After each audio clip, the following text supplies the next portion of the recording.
Olá, internauta, seja bem-vindo a mais uma live aqui, linha de frente no Facebook do Aratu Online. Estamos recebendo com muita honra ele que já foi prefeito, já foi deputado, já foi governador, já foi ministro. Talvez o último cargo da República que falte esse homem ocupar seja o de presidente. Ciro Gomes é nordestino, com muito orgulho para todos nós, é o nosso conterrâneo.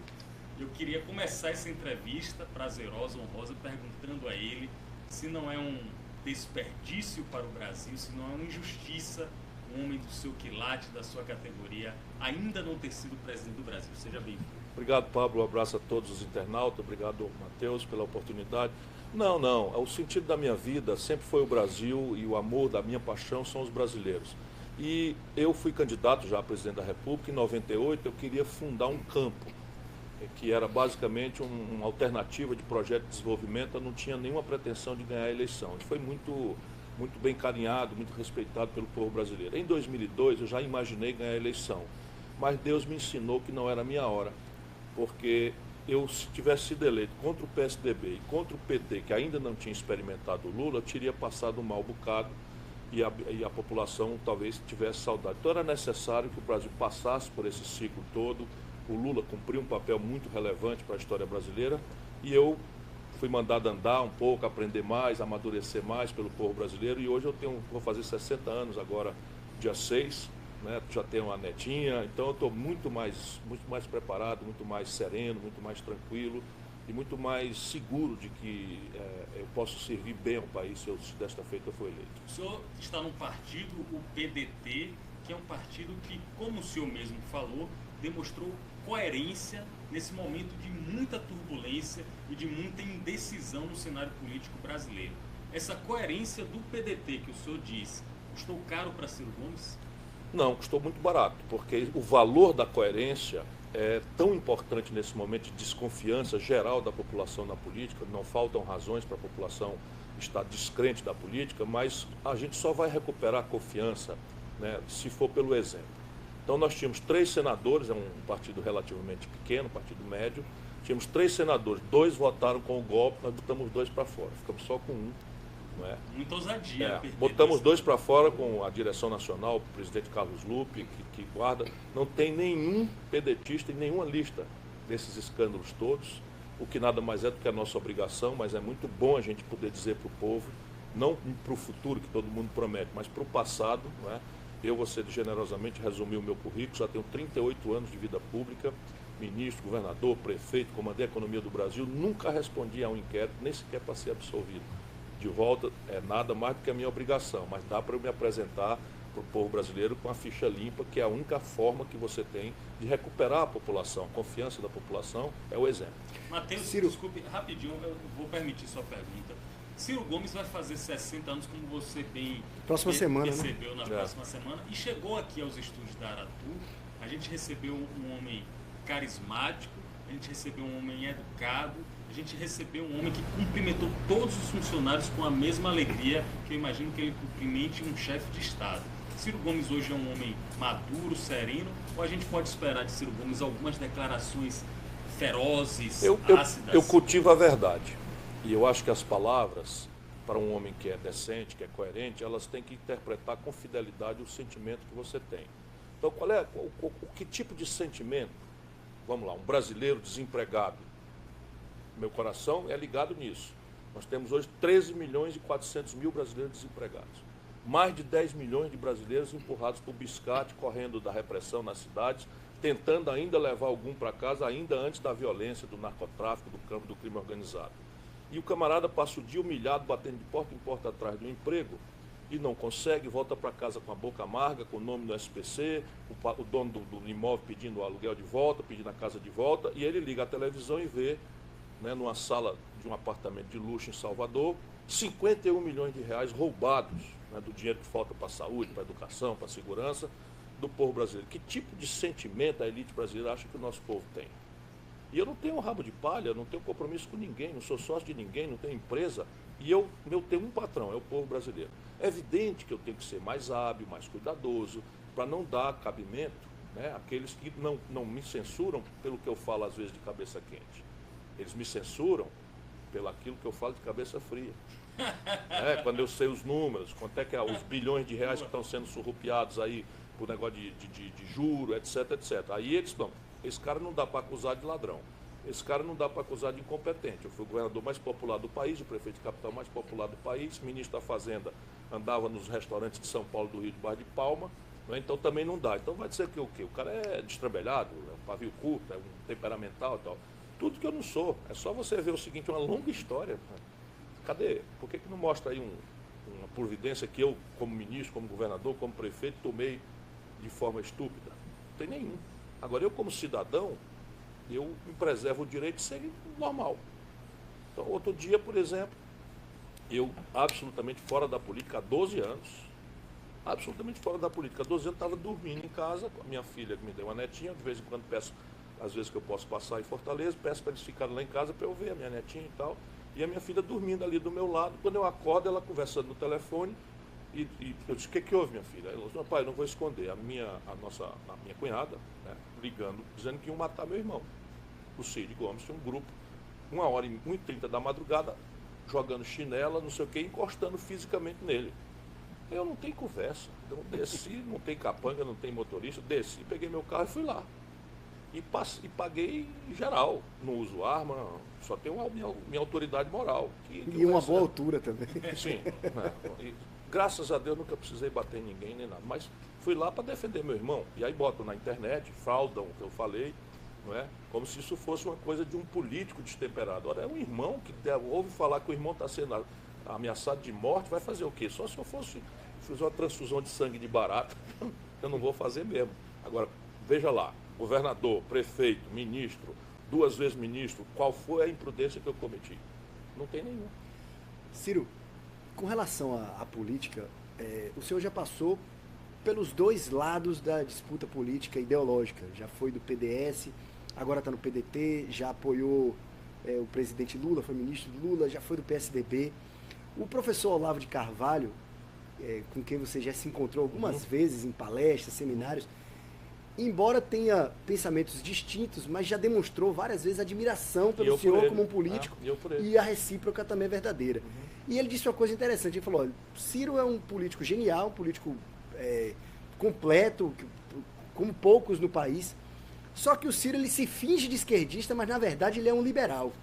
Como é que você se define ideologicamente?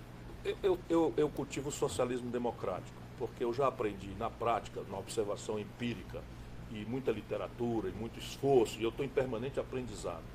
Talvez isso me permita ter a vantagem que eu tenho, sob o ponto de vista de, vamos dizer, de treinamento, né, de abordar os problemas com a complexidade com que eu consigo, mesmo sendo assuntos complexos, o povo me entende, por regra, eu falando. Por quê? Porque eu estudo muito, mas observo as coisas. E eu não tenho ideia fixa.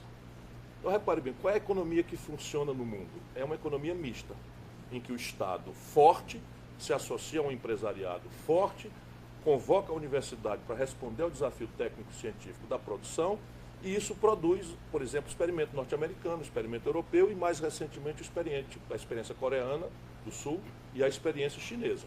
O Brasil saiu do nada e virou a 15ª economia industrial do planeta, quando tínhamos projeto, por esse caminho. Agora nós estamos sem projeto, o que aconteceu? Em 1980, 1/3 da riqueza do Brasil a gente tirava da indústria, que paga os melhores salários, que paga mais imposto, que agrega valor, que saneia as contas do país com o estrangeiro, e isso, que era 1/3, caiu para 8%. O país está se desindustrializando desesperadamente e nós voltamos ao que tínhamos em 1910. E o liberalismo, o mercado sozinho, não tem capacidade de promover desenvolvimento, porque o mercado ele tem algumas distorções inerentes a ele próprio. Por exemplo, o mercado tende à concentração. O próprio Adam Smith, no livro notável dele sobre a causa da riqueza das nações, ele diz que o mercado precisa de regulação. E aí os ultraliberais já abominam isso. Ora, quando os americanos desregularam o sistema financeiro deles, mais recentemente, eles produziram a maior crise financeira da história do capitalismo. Implodiram o sistema financeiro mundial e até hoje a humanidade paga um preço muito caro por essa estupidez ideológica que foi vendido como se fosse ciência boa. Então, repare, o que nós temos que fazer no Brasil é nos livrar de preconceitos, de deformações e entender que o mercado sozinho não é capaz de produzir desenvolvimento. O mercado tem virtudes extraordinárias. Ninguém sabe melhor do que o mercado né, a opção de alocar recursos, de etc, etc. Mas ele precisa ter uma parceria, inclusive para momentos de colapso como que nós estamos vivendo. Só para você ter uma ideia, vamos lá no prático. Nesse momento, 40 milhões de brasileiros estão negativados no SPC. 40 milhões de brasileiros negativados no SPC. 600 bilhões de reais já é a conta de crédito podre no balanço dos bancos. Você acha que o mercado, 100% das empresas brasileiras não estão fazendo nesse momento caixa para pagar o papagaio dos bancos, que também não estão renovando mais com medo da iminência da inadimplência, que é a maior da história. Você acha que o mercado sozinho resolve isso? Nenhuma chance. Aí é preciso você ter fórmulas, estratégias, em que você associa o Estado Nacional, não é, fazendo uma consolidação por um fundo soberano, ancorado nas reservas cambiais. Soluções há. O senhor propõe pesquisa e ciência para... Isso é essencial, porque o que explica desenvolvimento é isso. A institucionalidade é a mais variada possível. Por detrás de toda a conversa mole, de toda a propaganda ideológica, está lá o Estado forte, está lá o empresariado convergente com a fortaleza do projeto que está se tratando e instantaneamente, não é depois, instantaneamente o pensamento universitário, acadêmico, produzindo as respostas técnico-científicas e de desenho institucional. Se vivos fossem, quem seria seu ministro da Fazenda? Keynes, Hayek ou Friedman? Naturalmente Keynes, sem nenhuma dúvida. Nenhuma dúvida. O senhor já foi ministro da Fazenda e pode responder essa pergunta. Muita gente que passou por essa cadeira mesmo falou que o Brasil vive uma crise e um descrédito total na política, mas a economia, e aí houve essa dissociação, não sei como, o presidente tem uma impopularidade fenomenal, recordista, mas o ministro da Fazenda goza de respeito desse senhor mercado. O senhor concorda com isso? É evidente que isso tem uma grave distorção na vida nacional. Você tem uma entidade que não presta contas a ninguém, não se submete a eleições, não se apresenta nem sequer para a gente saber quem é, e que se atribui de forma arrogante, né, o mando das questões estratégicas do país, que é o tal o mercado. Né? Evidentemente, volto a dizer, um partido como o meu não tem nenhum preconceito contra a iniciativa privada. Ao contrário, nós admiramos, consideramos a iniciativa privada uma força essencial para o progresso do país, mas o mercado deixado só concentra renda, produz instabilidade e ruptura. Isto é absolutamente já demonstrado cientificamente. E aí o que acontece hoje? Você tem uma agenda que é assim, nosso povo, 40 milhões no SPC, 13 milhões e 300 desempregados, mais de 10 milhões na informalidade, 58% das famílias endividadas no país, as empresas caindo aos pedaços, maior estatística de recuperação judicial da história, e o Meirelles dizendo que está tudo bem, e o mercado dizendo que está tudo bem. E vai ser candidato a presidente. Por que está tudo bem? Tomara. Ele não é má pessoa. O Meirelles é meu amigo, eu conheço essa gente toda. O Meirelles foi presidente do Banco Central com o Lula. Seria seu ministro? Em nenhuma hipótese.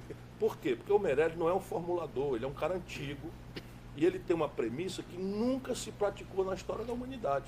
Qual é a premissa? Nós vamos sanear as contas públicas a qualquer custo. Não interessa a regressividade, não interessa que está faltando remédio, como é fato, está faltando remédio para os transplantados brasileiros, que se passar uma semana sem receber o remédio, pode começar um processo de rejeição dos transplantes, e tudo caindo aos pedaços, o financiamento das universidades, o financiamento dos Institutos Federais de Educação, a segurança pública em pandarecos pelo país afora, e ele mentindo que está produzindo austeridade para ganhar a confiança dos agentes internacionais. Nunca houve isso na história. E na prática, sabe qual é o buraco na conta do governo brasileiro nos últimos 12 meses? 179 bilhões de reais. Sabe qual foi o maior buraco da história da conta pública brasileira deficitária? Esse. Percebe? Então é uma mistificação grosseira. Ele está investindo na confiança, mas na verdade... Mas é mentira, é mentira. Repare bem. Então, não, o Brasil saiu da recessão, ok, tecnicamente recessão é a queda do PIB por 2 trimestres consecutivos. E nós tivemos aí 8 trimestres, 8 vezes 3, 24, 8 trimestres de queda. E agora deu um 0, aí qualquer. Aí o camarada comemora isso como retomada do desenvolvimento. Vamos entender aqui uma coisa. Eu tenho um buraco de queda de 9,2%. O país caiu, a renda, nunca houve na história da humanidade isso. O povo brasileiro empobreceu, por média, e isso é muito pior para os pobres e para a classe média, porque os ricos se protegem, empobreceu 10,2% na média. inclusive isso é maior, se eu não me engano, do que a Grande Depressão Muito americana. maior. Na depressão americana, em 24 meses, foram 4,2%. É menos da metade. Então o Brasil é a pior crise da história. Então você bate no fundo do poço de 9,2%, e aí o fundo do poço tem uma virtude. Para baixo dele não dá para ir. Mas quem garante que era o fundo do poço? Com Dilma não chegaria pior ainda? Não, a Dilma, não tinha cairia pedido, ainda a Dilma mais? tinha pedido ao Congresso Nacional um déficit primário de 96. E foi um Deus nos acuda. E quem estava pedindo isso pela Dilma não era ninguém, não. Era o mercado. A Quem? economia Levi. se recuperaria com Dilma ou com Temer? Sim, claramente. Por quê? Porque quando você bate no fundo do poço, a retomada da economia é uma ilusão estatística. Vamos lá entender com o nosso povão que está nos assistindo. Eu tenho capacidade de produzir 100 geladeiras. E aí, por causa da crise, do crédito estrangulado, do medo do futuro e tal, a turma só compra 70. Então eu tenho uma capacidade de produzir 100, estou com 30% ociosos e tal. Aí eu pego, reduzo a taxa de juros, que é a coisa consistente que foi feita.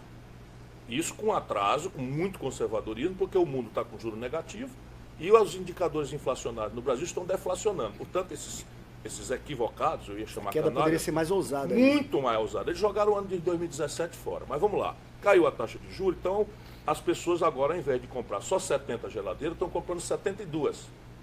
Então melhorou. Saiu de 70 para 72. Mas isso aí não foi investindo em nenhuma capacidade instalada nova. Ou seja, o Brasil daqui a pouco chega no ano que vem a 2%, cai na média. Na hora que a gente cair nesses 2%, explodem os desequilíbrios estruturais do Brasil. E aí você tem uma desvalorização do câmbio que ainda vai ser insinuada em 2018. Ainda em 2018, nós vamos assistir. Por quê? Porque esta gente, aproveitando que a imprensa não ajuda o povo a entender, e eu saúdo vocês, né, e a imprensa regional como exceção, mas assim, até as palavras são difíceis de entender. Vou dar aqui um nome. Um escândalo que o jornalismo brasileiro precisa investigar. Basicamente, existe um negócio chamado Operação Compromissada do Banco Central. O que é isso na prática? Um banco hoje está com uma sobrinha de dinheiro, o outro banco está faltando dinheiro. Então, por 2 ou 3 dias, ou por um dia, com juro lá em cima, o banco que está sobrando dinheiro empresta para o outro sem nem passar o papagaio. Então é operação compromissada, porque eu te dou, mas já sei, mas tu já vai me devolver depois da manhã. Isso no mundo inteiro é mais ou menos 2%, 3% das operações do mercado. Sabe quanto é no Brasil? 28%. Sabe quanto é o valor disso, gente querida? 1 trilhão 184 bilhões de reais com juros de 20%. Transitando aí de um lado para o outro e o povo que paga a conta. E o povo pagando a conta. Sabe o dinheiro que não tem para a saúde, para a segurança? Está aí para onde é que está indo. E isto é o que eu ando falando, dando o nome do boi, dando o nome do bicho. Por isso que é Ciro maluco. E aí o Ciro é maluco. Tem que fazer o cara ser o doidão, porque o povo não pode saber dessas coisas. O presidenciável Ciro Gomes está aqui, ao vivo, no Linha de Frente, no Facebook do Araton Online, Matheus Carvalho. Muita gente mesmo assistindo, um recorde absoluto de espectadores, agradecendo a Vicente, a Aldo, que colaboraram aí, certamente divulgando na popular rede social do próprio Ciro Gomes. Tem muita gente, presidente... Popular e às vezes quente. A Quente, rede social de Ciro Gomes. Muita gente participando. Eu quero agradecer, homenagear a todos e, em nome deles, repassar uma pergunta de um cearense que é radicado aqui na Bahia, chamado Gabriel Carvalho, que é nosso espectador assíduo. Ele pergunta: Gabriel Carvalho diz o seguinte: o Ceará teve um grande avanço na educação pública, com 77 das 100 melhores escolas do país. Inclusive, o irmão do Ciro Gomes já foi ministro da Educação, Cid Gomes. Gabriel Carvalho quer saber o que ele pensa sobre o tema e por que esse avanço na educação não se traduziu em melhorias nos índices de segurança pública do Ceará, que é governado por um aliado do Ciro Gomes, o governador Camilo. Veja, nós apostamos na educação, apesar da educação não estar nas emergências do nosso povo. Nosso povo sofre tantas emergências no emprego, na corrupção, na saúde, na violência e tal, que quando você vai perguntar quais são as prioridades, a educação meio que cede lugar. Mas nós estamos convencidos que, no limite, só a educação vai mudar a estrutura de injustiça, de violência do nosso país. Então é muito recente a conquista, vamos dizer, para ter efeito na violência, e não é, nós aprendemos com muita amargura, não é instantâneo. Porque o Ceará tem, de fato, 77 das 100 melhores escolas no ensino básico pelo IDEB, nós temos a melhor escola média do Brasil, nós temos a melhor escola de medicina do Brasil, é uma aposta, 30% das vagas do IME, do ITA, todo ano são conquistadas por cearenses. Enfim, é uma aposta que vai produzir resultados, eu não tenho disso a menor dúvida. Porém, Na segurança pública, nós estamos apanhando. E toda a agenda convencional nós praticamos. Nós duplicamos o efetivo, triplicamos o salário, introduzimos tecnologias sofisticadas que só o Ceará tem. Tanto que esses crimes de investigação mais tecnológicas, tipo sequestro, assalto a banco, roubo de carga, nós rebelamos.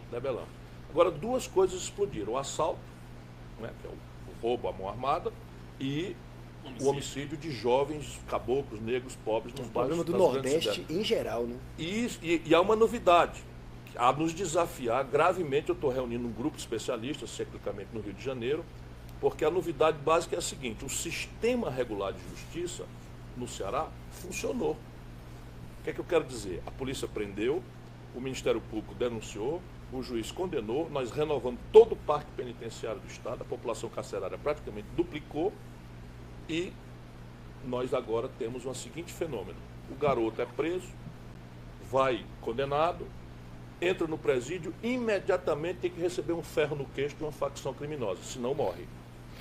E a partir daí ele se filia a uma facção criminosa, e essas facções criminosas, cuja sede estratégica é em São Paulo, migraram para o Nordeste.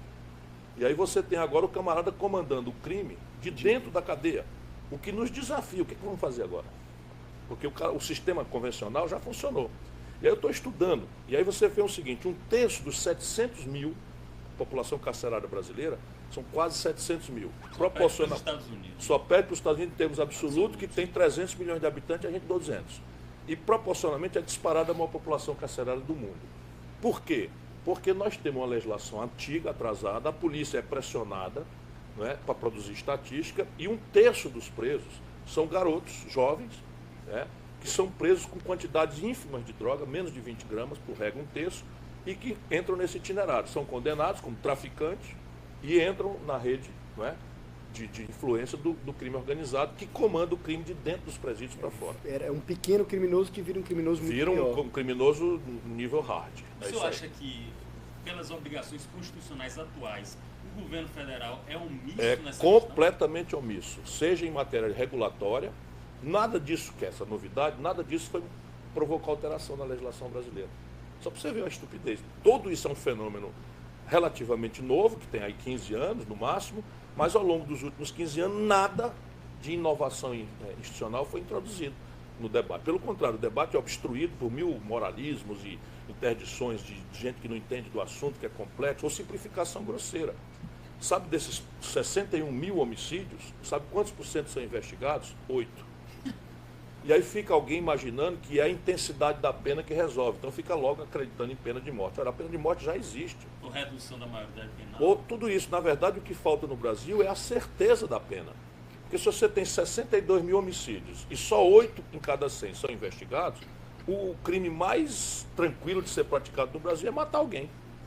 Porque o sistema não consegue sequer investigar o criminoso. Isso impõe mudança na legislação, mas acima de tudo impõe a União assumir sua responsabilidade. Eu pretendo claramente botar a mão de ferro nisso aí. Até porque está solidificando todos os recursos, está abrangendo tudo, monopolizando. E repare bem, hoje o recurso que se empata em segurança pública é menor proporcionalmente do que se empatava 10 anos atrás. Ou seja, o problema explode e o seu Meirelles, achando que está fazendo tal o mercado, e o mercado, por sua vez, está gastando bilhões de reais com segurança privada. Por falar em criminosos, vamos falar de outros tipos de criminosos e vamos falar de sucessão presidencial. E eu já começo falando o seguinte: o senhor hoje torce, fique à vontade, aqui é bom que aqui é tudo à vontade. Se quiser tirar o blazer também, fique tranquilo.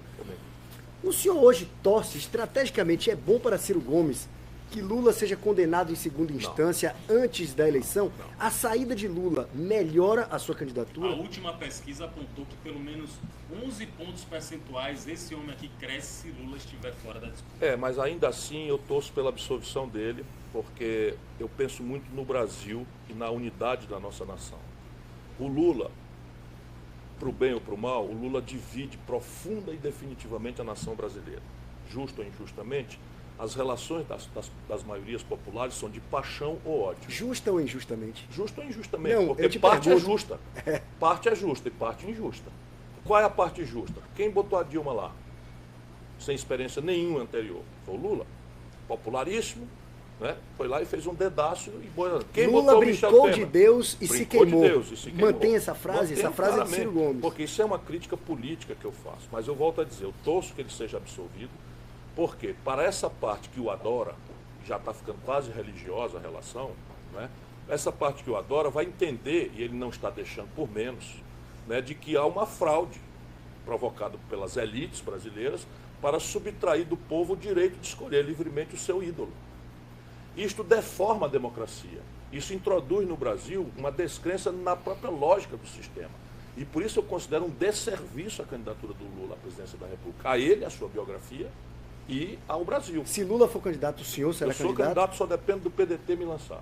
Né? Com ou sem Lula? Com ou sem Lula. Evidentemente que se o Lula é candidato, o Brasil não vai ter um minuto para discutir o seu futuro. Não vamos discutir saídas para a segurança, não vamos discutir saídas para a educação, não vamos discutir... A campanha fica mais pobre? Não, fica Lula ou anti-Lula, violento, pesado, odiento, como nós estamos assistindo. O Lula foi agora para Minas E numa Gerais, campanha Lula... onde ele chegava, tinha lá um grupo de fascistoides agredindo, chamando de ladrão, interrompendo o ônibus dele e tal. Francamente, isso não é democracia. E numa campanha com Lula e com essa história de Lula ou anti-Lula, como seria a sua campanha? Em favor do Ciro e de um projeto alternativo. Eu não tenho o PT como inimigo nem adversário. Apenas eu acho que o PT tem uma responsabilidade, o PT nacional, tem uma responsabilidade com o estado de coisas aí. Quem botou o Michel Temer na vice? Fui eu. Eu protestei na época. Quem deu furnas para o Eduardo Cunha comprar deputado e virar presidente da Câmara? Foram eles. Aí disse, não, mas fomos traídos e tal. Pois bem, o que o Lula cometeu crimes? Pessoalmente não vejo até o presente momento nenhum, como advogado. Porque, repare, um juiz que dá uma sentença de 218 páginas é porque não tem a página. E eu que conheço o Brasil, sei, afirmo categoricamente que o sintoma de um corrupto presidente da República no Brasil definitivamente não é um apartamento cafona numa praia cafona de Guarujá. Temer é corrupto? Temer é corrupto desde sempre. O senhor não tem de chefe falar de isso? quadrilha. Sofreu uma Já ação... foi absolvido. Já, teve uma condenação e Já depois foi absolvido, voltou. Explica Rapaz, aí como ele é foi. chefe de quadrilha. Danos morais, como é que foi essa história do Sim, eles Temer? nunca me processam por crime. Porque no crime a lei admite a exceção da verdade. E eu tenho documentos, 20 anos atrás o Temer citado na roubalheira do Porto Qual de foi a Santos. frase que gerou a ação do Eu presidente Temer? disse que ele era o capitão do golpe. Aí o que eles fazem? Eles fazem isso para me intimidar, para me obrigar a gastar dinheiro, para viajar para Brasília para responder e tal. E eu estou a serviço do povo brasileiro, não tem problema nenhum. Ciro, o senador Otto Alencar Baiano... Ou a gente precisa de 15 anos sofrer o que nós estamos sofrendo para a gente saber das coisas. Não é possível. Voltando à pergunta, o senador Otto Alencar Baiano do PSD disse aqui também em entrevista a seguinte frase: Lula não pode deixar de participar da disputa por causa de um puxadinho. Usou esse termo, um puxadinho. O senhor concorda com ele? Não, a lei é para todos, né? E se esse puxadinho fosse propina e houvesse elementos indiciários ou comprobatórios disso, não interessa se você roubou 1.000, 1 milhão ou 10 milhões. Né?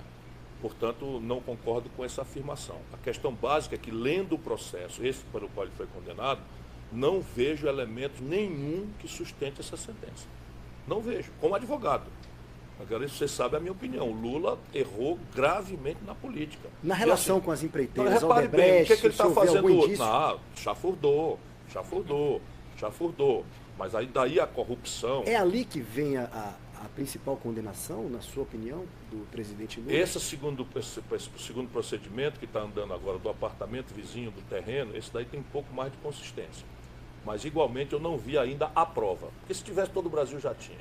A gente já teria visto. Né? E o Brasil está experimentando essa novidade, né, da delação premiada. Isso é uma coisa dos americanos, que a Dilma trouxe para o Brasil, e a gente não tinha experiência nenhuma disso. Aí, de repente, nós começamos a fazer aqui o abuso completo, que é dar imunidade para bandido, desde que o bandido fale que o juiz E quer duplo ouvir. delator, já tem casos de gente que delatou de Virou novo. a república do dedo duro. E você, um dedo duro qualquer, que é um criminoso, é um bandido, tipo esses batistas aí da JBS, ele diz e desgraça a moral de um cidadão que pode eventualmente não ser bandido. Né? O que é que os americanos fazem? Ele ouve o bandido em segredo, pega todo aquilo que ele falou e em segredo investiga e produz provas com base nas informações que o bandido Joesley deu. fez com o Temer foi uma Aqui, armadilha? Armadilha completa. Armadilha completa. E a serviço da justiça. O que é uma aberração.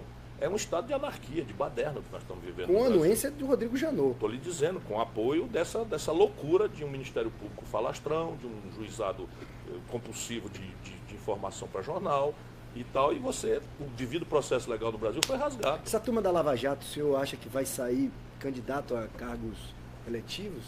Deltan, Dallagnol, Não sei, Carlos Fernando? mas se saírem, o povo brasileiro vai dar uma lição grande neles. Porque eles são muito populares, porque parecem ser pessoas que estão defendendo a lei, defendendo o povo. Se o povo achar que eles estão fazendo isso para ganhar simpatia, para virar político, que eles condenam, o povo vai dar uma lição deles e não vão ter voto nenhum. E foi o início da crise das mãos limpas na Itália, quando Sim, o Antônio senhor. Pietri Claramente. saiu Arrebentou candidato. tudo, claro. Ciro Gomes, autêntico, presidenciável nordestino, está aqui com a gente no Facebook do Araton Online. Eu tenho uma pergunta. Ontem eu tive o privilégio de conversar com um presidenciável de 1989, o Guilherme Afife Domingos, um homem muito sereno também nas palavras, e que disse o seguinte: o político que vai ser o presidente da República ainda não está na disputa. O senhor concorda com ele e mais? O senhor vê paralelo, semelhança entre 89 e a próxima eleição? Há uma similitude, embora a história, quando se repete como farsa ou tragédia.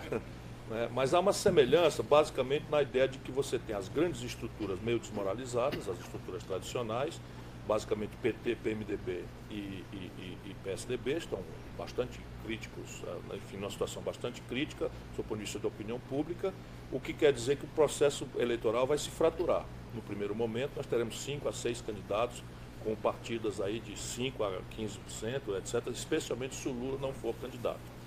E aí você começa o debate, isso é só o grid de largada, não é? Porque o que vai acontecer é muito improvável que os institutos de pesquisa consigam alcançar hoje. O que os institutos podem alcançar hoje é identificar quais são as tendências de opinião que estão hegemonizando o debate, ou seja, o que é que o povo está procurando antes de ser fulano, beltrano ou cicrana. O povo está procurando experiência, segurança, não é? Segurança de camarada que tem experiência, que tem a ficha limpa e que tem uma vida política conhecida para ele poder examinar se o que o cara está falando tem fundamento na coerência da vida dele. Então essas coisas estão no Datafolha, que ninguém dá a menor bola, né, na prestar atenção. E aí são sempre muitos dados na pesquisa, mas só mas a única coisa que interessa hoje, porque pesquisa de preferência quer dizer o seguinte: nível de conhecimento, que nesse momento é completamente desigual. O Lula é 100% conhecido, preferido por 35% e rejeitado por 47%. Isso não parece ser o que os jornais dizem, uma candidatura vitoriosa. Parece ser uma candidatura derrotada. É evidente que essas coisas podem mudar e ele está se esforçando, fazendo caravana aí não sei aonde. Para diminuir essa rejeição. Para tentar diminuir a rejeição e ser vítima e dar uma narrativa para o militante dele, dizendo: não, eu estou sendo perseguido, eu não sou corrupto, eu não sei o que e tal. É uma narrativa que eles dominam bem, né? Claro, está tudo certo do ponto de vista dele. Mas a questão básica é: e o país aguenta? O país aguenta ficar refém de um único cidadão entre 206 milhões de pessoas, por mais especial que ele seja? O país não aguenta isso. É outra semelhança com relação a 89, quer dizer, uma diferença e uma semelhança. Em 89, os principais partidos do país estavam representados pelos seus principais nomes. Isso. E quem ganhou foi o cara que se apresentou como não político. Era o nome mais fraco em termos de história. Não era ali. não político ali. A ideia ali era o seguinte: Um era herói, moralização. Né? Moralização. Então, repare bem, muitas vezes o moralismo de Goela é citado na opinião pública para produzir a maior imoralidade, que foi o caso do Collor. Como a elite brasileira, a revista Veja, Grupo Abril, tá, tudo isso é corrupto até a medula. Né? O que eles fazem? Eles viram a tendência do povo na data que procurava, pela desmoralização do governo Sarney, uma coisa nova que fosse moralizadora. Então, mandaram era fazer capa do Collor, caçador de Marajá, e não sei o que. Então, inventaram essa figura e a imprudência do Lula acabou permitindo, né, que o Lula era muito sectário, e aí o outro lado mais moderado acabou botando o dedo no nariz e votando no Collor, e ficou muito pertinho dele o Brizola e muito pertinho dele o Covas. Desta vez eu espero que a história não se repita, nem como farsa, muito menos como tragédia, porque o nosso povo não merece. Se a turma se unisse, ele ganhava de Collor? Não, o Brizola genialmente na data propôs ao Lula que eles dois renunciassem, porque entraria o Covas, e o Covas, todas as pesquisas indicavam que ganharia do Collor. E o Lula preferiu perder a eleição, como ficou contra o Plano Real, ficou contra a Constituinte, não é? Fizemos o impeachment. Na noite do impeachment, o Lula anunciou que ia para a oposição ao Itamar. Enfim, para mim o Lula pode ser Deus para alguém. Para mim o Lula é um velho companheiro, um amigo militante, mas cheio de erros graves. Né? Entre eles esse último agora. Veio para o Nordeste, confraternizou com o Renan Calheiros. Pô, se nós estamos dizendo para o povo brasileiro que nós estamos debaixo de um golpe de Estado, quem fez o golpe foi o Senado. E quem presidiu o Senado era o Renan Calheiros. E agora o PT vota no Eunício Oliveira, presidente do Senado. Aí não é possível isso, né? Moralismo de goela, essa expressão que o senhor usou aqui e que eu achei uma expressão muito legal, até para facilitar o entendimento popular, se aplica ao prefeito de São Paulo, João Dória, também? Completamente. O Dória é um farsante, completamente farsante. O Dória, gente querida, o Dória que se apresenta como não político, o Dória é filho de deputado federal. Baiano. Sim, deputado federal baiano. O Dória foi presidente da Embratur no governo Sarney e foi corrido de lá por corrupção. Naquela data. O Dória, que não tem um roçado, não tem uma agricultura, não tem um comércio, não tem uma indústria, tem uma fortuna.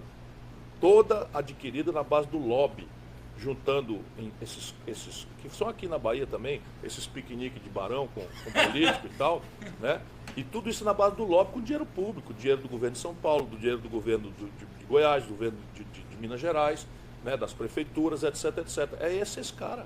Aí se elege prefeito de São Paulo, não para um mês, já é candidato a presidente da República. E isso diminuiu a popularidade dele lá. Não, ele vai, em dezembro é carta fora do baralho, conforme previsto. Ele vai sair daqui e vai conversar com o ex-governador da Bahia e provável candidato a senador, Jacques Wagner. E essa é a informação em primeira mão, Isso. Ninguém sabe ainda. A relação de Ciro Gomes com o PT e sobretudo com o PT baiano está bem forte, bem sólida. Eu sou muito amigo do PT, por regra. Né? Evidentemente que eu tenho antagonismos insuperáveis com um certo PT aí que, na minha opinião, nem sequer merece, né, permanecer no PT, e eles continuam alisando esse tipo de gente. Mas o Jacques Wagner é um velho e querido amigo. Né? Ainda ontem a Fatinha, nossa primeira-dama, foi ver a minha palestra na Faculdade de Direito. O Rui é um governador que nós temos muito respeito, achamos que ele faz um belo trabalho, o PDT vai apoiá-lo. Veja, pouco importa se eu sou candidato e o Lula, nós estamos decididos a apoiar o projeto que o Jacques Wagner e o Rui Câmara lideram aqui na Bahia, porque estamos o melhor para o estado da Bahia. E, enfim, trocamos ideias. Eu não sou subordinado ao PT, mas também não sou inimigo nem adversário. Nós conversamos. O senhor recebeu um apoio de um baiano ilustre, a gente está encerrando a live, um baiano muito querido por todos, o senhor já demonstrou que gosta muito da Bahia, que é o Caetano Veloso, e ele denunciou uma possível censura. O que é que o senhor tem a falar sobre isso? Ontem dediquei a minha palestra ao Caetano. Caetano, filho de Dona Cano, aqui de Santa Maria da Purificação. O Caetano foi censurado 3 dias atrás por uma juíza arbitrária que no passado muito recente foi afastada da judicatura por suspeita de conivência com o PCC. Essa facção criminosa, apenas isso. E ela, para completar a indignidade, ainda faz ironia na sentença, no liminar, e é a primeira vez desde a ditadura que alguém censura um artista num show gratuito que ele ia fazer para os sem-teto. O brasileiro não pode se omitir, não pode se calar diante desse arbítrio. Matheus Carvalho, uma entrevista histórica, uma honra, um orgulho. Eu queria que você fizesse seus encerramentos, porque eu também tenho o meu encerramento a fazer, fica à vontade. Não, só agradecer. A gente tem uma agenda apertada. Eu vou à Feira de Santana mas agora. está com a gente já há quanto tempo? Há mais de 45 Mais de 45 minutos, para desespero dos assessores que estão corretamente fazendo o trabalho deles. Vicente Aldo, obrigado. Agradecer pelo tempo, Eu que pela agradeço, um disponibilidade. privilégio, obrigado a vocês aí pela oportunidade, pela qualidade das questões, e um abraço forte à gente baiana, que é a gente mais querida do nosso país. Nós que agradecemos a honra, o privilégio aqui de ter Ciro Gomes, esse nordestino batalhador, que está aqui há 2 dias em Salvador, fazendo campanha, mais do que isso, alertando a mim, a Matheus, a vocês sobre temas importantes da República do Brasil que a gente precisa discutir. Eu agradeço também a Eduardo Souza, esse guerreiro também, que está aqui com a gente, transmitindo. Vou encerrar, ministro, com uma frase, sempre eu encerro com a frase não é minha, a frase hoje é de Confúcio, um sábio, um líder oriental. Ele diz o seguinte, talvez se aplique também à trajetória do senhor: transportai diariamente um pouquinho de terra e depois de algum tempo terás uma montanha. Pense nisso e até a próxima. Um abraço.